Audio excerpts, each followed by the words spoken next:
Hello everyone! Kumusta po tayong lahat? So ngayon i-explain lang po tayo about sa isa sa mga financial concept na tinuturo ni IMG, which is the Solid Financial Foundation. So dito sa Solid Financial Foundation, kailangan ito yung ating purpose talaga na ma-build para matibay yung ating finances talaga, maging strong siya. Of course, you need to start from the ground. Kailangan meron kang level 1, which is the healthcare fund. Then pangalawa, meron ka nitong life insurance, which is ito na yung magiging protection in case na may mangyari mang masama sa atin, no? Kukunin tayo ng maaga, may magagamit yung pamilya natin, di sila kawawa, di sila di matigil sa pag-aaral yung mga anak natin or mga kapatid o sino man yung sinusuportahan natin financially, hindi sila kawawa kasi meron silang matatanggap na instant money dahil yan dyan sa hinanda mo na life insurance. And then pangatlo is we need to have a plan na kailangan talaga nating bayaran yung mga utang natin. Eliminate na natin yan para hindi na yan maging sagabal sa ating pag-iipon at pag-i-invest, diba? And then pang-apat is the emergency fund, which is ito yung ilagay natin sa ating savings account na naghahalagang at least mga 3 to 6 months na equivalent ng ating sweldo para in case of emergency meron kang mga gamit. Okay, and then panghuli is the investment. Panghuli na talaga yung investment kasi pang long term yan yung mga goals natin for retirement, for kids education. So lahat kung ano man ang mga financial goals mo diyan mo na ilalagay sa investment mo. Hindi pwedeng nagkaroon ka ng emergency gagamitin mo yung mga investment mo na iba naman ang dapat ang mga purpose niyan. So ito talaga ang the right way to build our solid financial foundation. So ito yung talagang isa sa mga nire-recommend natin dito sa IMG because our campaign is to help people, educate people pagdating sa ating mga finances. Libre lang naman po ito. And then ang the good news dito sa IMG because di ba we need this solid financial foundation to build para ma-achieve natin yung financial success natin, financial security, kung ano yung mga pangarap natin sa buhay. Of course, kailangan natin at least nitong tatlo, which is ang kagandahan ngayon is meron tayong recommended na investment vehicle which is pwedeng tumulong sa atin para ma-jumpstart na natin yung pagbubuo ng ating solid financial foundation. Bakit? Itong kailangan natin which is the healthcare fund, itong income protection which is the life insurance, and the investment ay binubuo na yan itong investment product which is the Kaiser Ultimate Health Builder. So ito yung nire-recommend natin na product ni Kaiser which is 3-in-1 savings program. Okay? Meaning dito pa lang na jumpstart mo na ang pagbuo mo ng solid financial foundation mo. Bakit? In case na tayo ay magkasakit, may healthcare na yan. In case na tayo kukunin ng maaga, meron na tayong life insurance na talagang yan yung magpo-protect at magiging income replacement pagdating ng panahon. Kung tayo ay kukunin man ng maaga, di ba? Hindi kawawa yung mga pamilya natin. And then of course, umabot man tayo sa edad na tayo ay tumanda, no, meron tayong pera talaga na lumalaki kasi naka-invest po yan sa mutual funds. Okay, so yan ang kagandahan dito. Kasi nga, dito pa lang nabuo mo na yung solid financial foundation mo. Kaya ito yung recommended para sa atin, especially kung pasok pa tayo sa bracket na pwede pa tayong mag-invest dito kasi hindi po lahat ng mataong pwedeng mag-invest dito sa Kaiser. So sino lang po ba ang pwedeng mag-invest dito sa Kaiser? Ang pwede lang mag-invest dito sa Kaiser is from 10 years old hanggang 60 years old. Ang kagandahan dito kasi, sa I said kanina, itong Kaiser Ultimate Health Builder is 3-in-1 na siya. Meaning isang product pero tatlo na po ang laman. In case na tayo ay magkasakit, meron tayong healthcare. In case na tayo kukunin ng maaga, meron na yung life insurance na talagang hindi kawawa yung pamilya natin, hindi kawawa yung mga maiiwan kasi may matatanggap sila na instant money. And then may investment yan, lumalaki yan kasi naka-invest din po yan dito sa mga top company sa Pilipinas, naka-invest yan sa mutual fund. So yan ang kagandahan na kailangan nating umpisahan talaga kasi ito yung level 1 na recommended na umpisahan natin para talagang secure na yung ating finances, di ba? So itong Kaiser Ultimate Health Builder is 20 years plan pero 7 years mo lang siyang bayaran and then lifetime mo na siyang mabe-benefit. Alright? So ito halimbawa nag-umpisa ka at the age of 22. So ito yung taon mo na pagbabayad, 7 years. Then matatapos ka sa pagbayad is at the age of 29. Meaning ito yung payment period mo or accumulation period. So halimbawa ang kinuha mo pala na plan is yung K100, ito yung standard plan natin. Meaning nasa gitna siya, ay standard plan, yung example natin. Marami tayong mga available na plans na mas mataas pa dyan, mas mababa pa dyan, depende sa iyo kung anong gusto mong kukunin. No? Yan, papakita natin mamaya kasi depende po ang mga plan sa ating edad kung anong available sa age natin. Yan. So ang installment amount nito is 58,000 pesos. Annual po yan. Depende yan sa plan natin. Then meron din po tayong mga available na mga payments like semi-annual, quarterly, and monthly. Depende sa atin kung anong gusto nating kukunin. Yan. And then, ang contract price po nito is 411,000 pesos. After mo lang magbayad ng isang taon, ito na yung mga benefits na makuha mong libre. Annual physical exam benefit, dental health benefits, member choice of room and board, 1,000 pesos per day, annual benefit limit of 60,000 per year, basic medical health benefits, and then itong number 6, waiver of installment due to death or credit life. Halimbawa, itong si plan holder, hindi pa niya nakompleto yung buong 7 years na let's say naka 2 taon pa lang siya, 3 taon pa lang siya namatay. Anong mangyayari niyan? Waive na yung bayad niya, fully paid na yan ni Kaiser.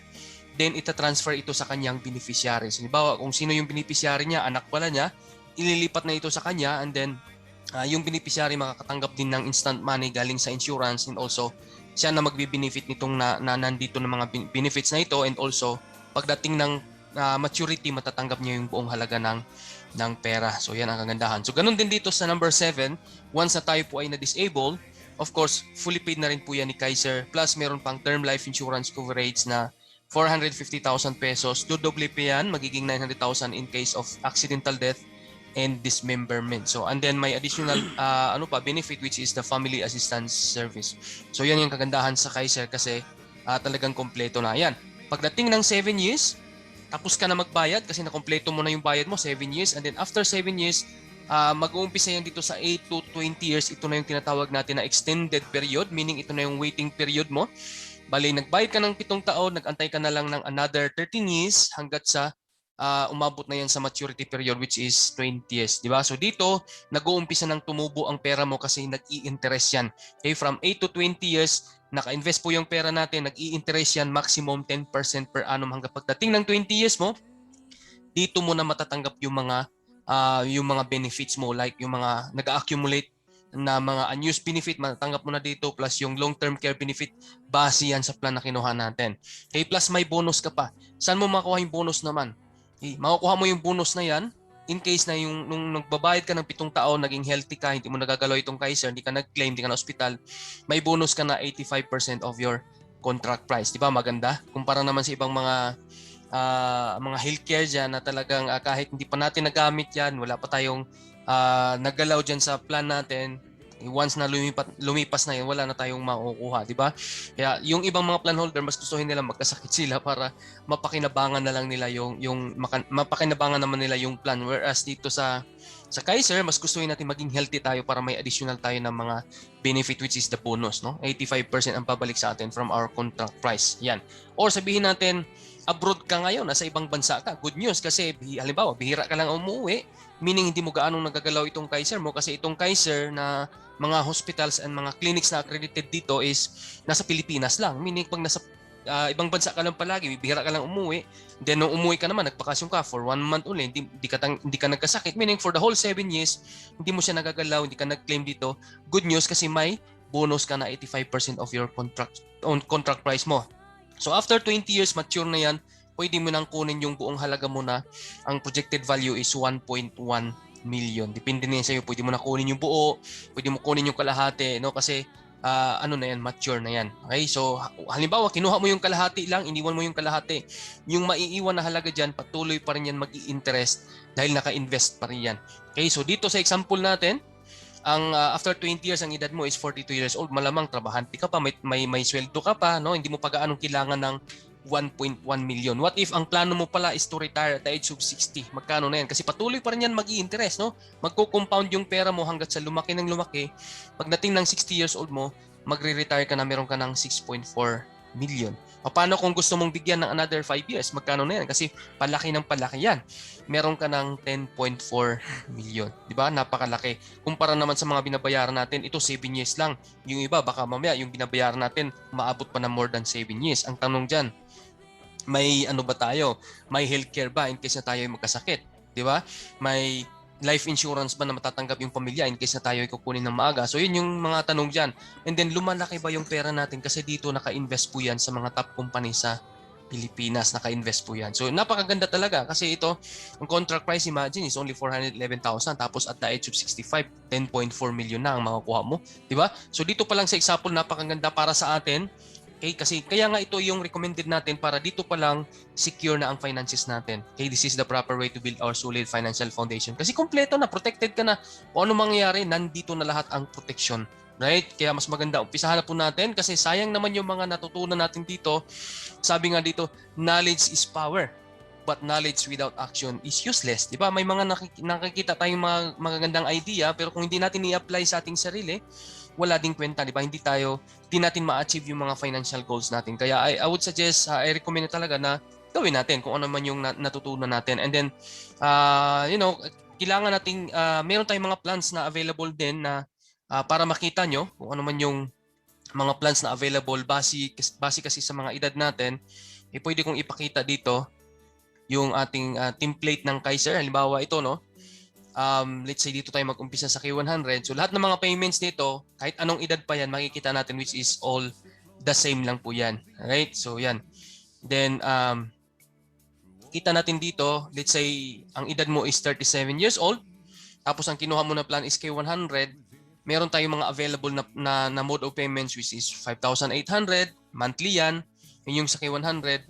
And quarterly is 17,000, semi-annual is 31,000, then annual is 58,000, spot cash is 369,000. After 20 years, meron ka ng 1.1 million, and then age 60, may 1.5 ka na. Age 65, 2.4 million ka na.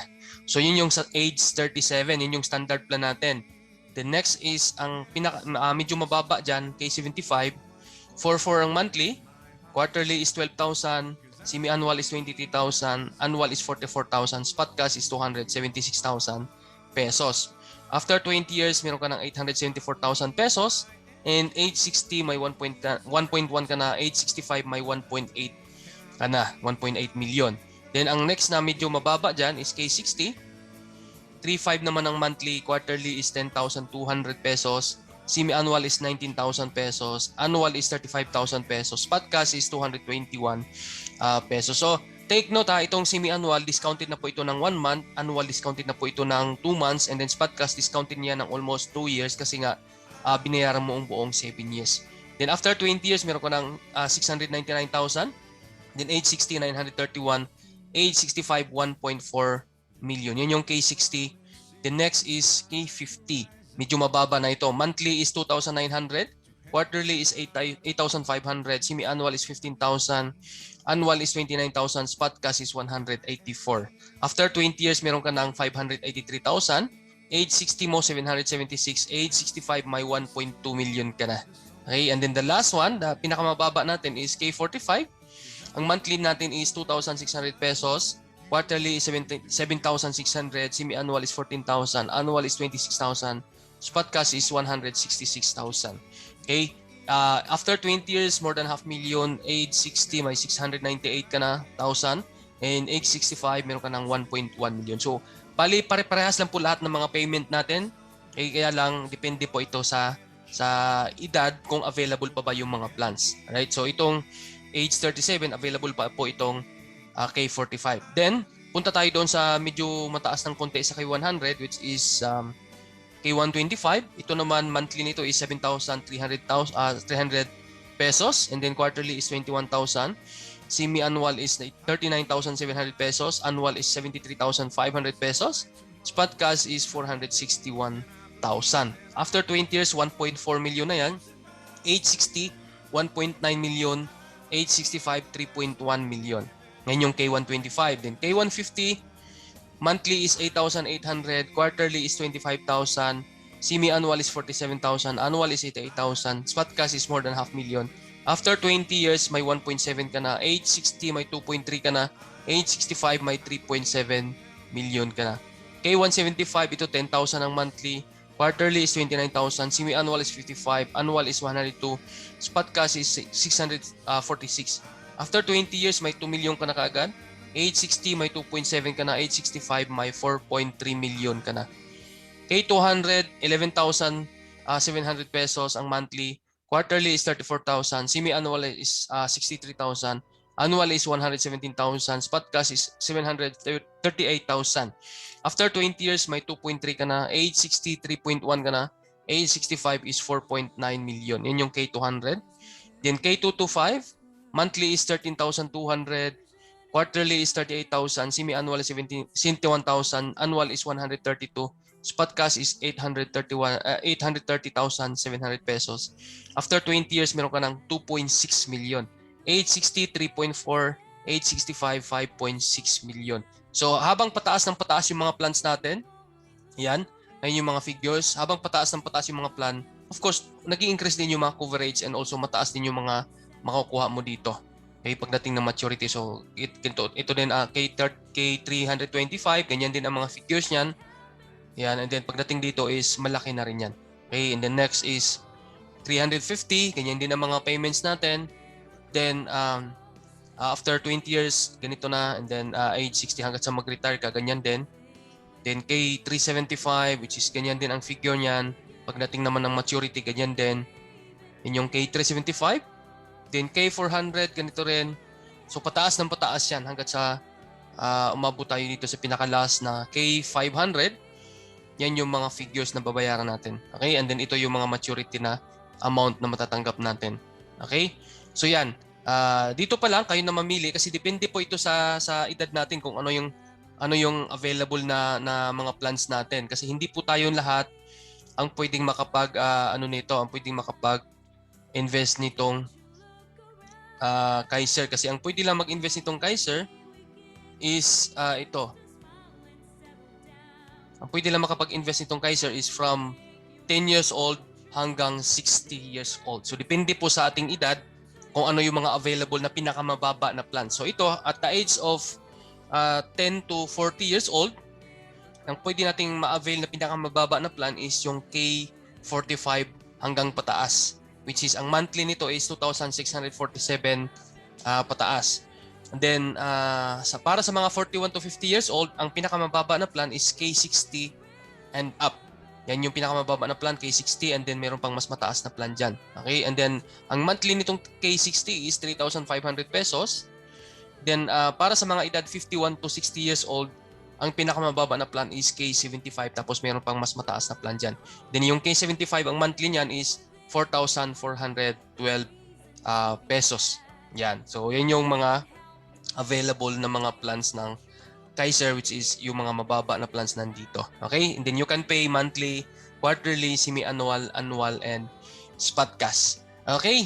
So, sana po meron tayong natutunan o kahit paano, and also sana po bigyan natin ng ano talaga ng action yung ating mga natutunan dito na lesson para at least maging secure na yung ating finances. Okay? So, thank you very much po sa lahat. Maraming salamat po, and good luck po. Take care. Keep